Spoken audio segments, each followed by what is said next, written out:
Hey, what's going on, everyone? So just going to do a quick talk, just because I've been having discussions with people, and people are denying the fact that there are COVID concentration camps in Australia, and the fact that they're acting like it's not that bad, and the reports we're seeing, I think, are, I think there's a lot of misinformation from the mainstream media. As much as they'd like to say all the independent people and the independent journalists are wrong and lying, however, it's we've been known about these concentrate. We know about the COVID camps, the quarantine camps. It's a concentration camp. Now, I mean that's just the literal definition. It's where they concentrate people for whatever purpose. Um, but they've been going on for a while now. They've been building them. We've been seeing them, and now it's.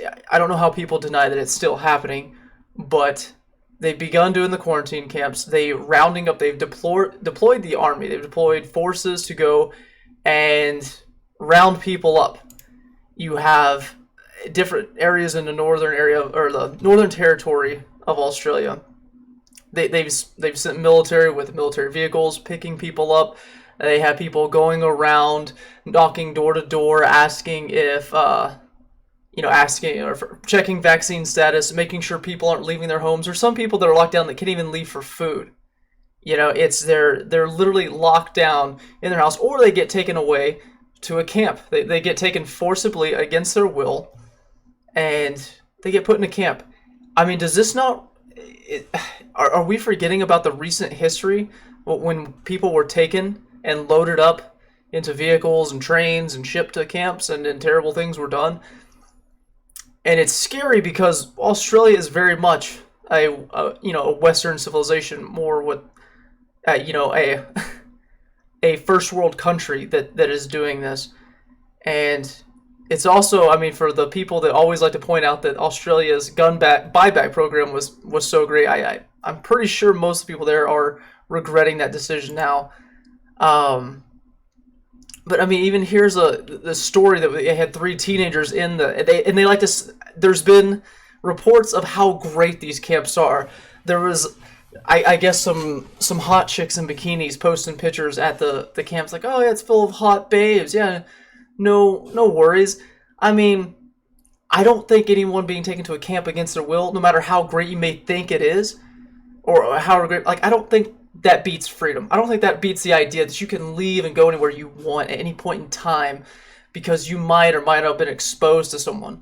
Because people in these camps aren't even necessarily testing positive. As the recent story where we have three teens who escaped, all these three teenagers had tested negative. They had tested negative and they were being kept against their will. Obviously, they didn't want to stay. Obviously, things weren't so great that they wanted to stay at this camp. They jumped the fence and tried getting away, knowing that they're going to have the police and the authorities and the military after them. And not only on, like, as you're researching more, as you're finding more information like this, this disturbs me. I mean, it disturbs me more in the fact that we're rounding people up and taking them to camps, right? Or at least Australia is. You see here in this picture, and quarantine fees, individual, regular fee, $2,500. Reduced fee, $1,250. Family, $5,000. Reduced fee, $25. So if you get taken forcibly against your will to go to a camp, not only are they going to keep you at least for 2 weeks, screwing you in your job or whatever else you got going on, like just taking away your freedom and putting you in a camp, they're also going to make you pay for it. They're going to make you pay $2,500. I mean, I try and do math real quick in my head, but that's a pretty expensive day. I mean, they're charging you out the butt so that they can apprehend you and keep you against your will. That's pretty amazing. There's protests and there's some riots, but how the people haven't just completely revolted against this whole stuff, against all these measures, I don't know. It makes you scared for what could possibly come to the United States. However, I don't think they'll do it because here in the United States, people have guns, and as soon as somebody tries to start rounding people up and taking them to camps, there's going to be people that get shot. That's just the truth. I'm not going to go to a camp.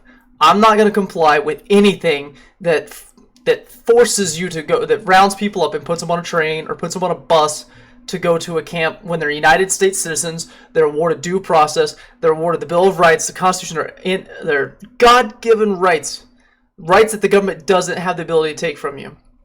When we start getting to rounding people up and taking them to camps for a disease or for a virus that we have a 99.9% chance of survival through, yeah, it's time.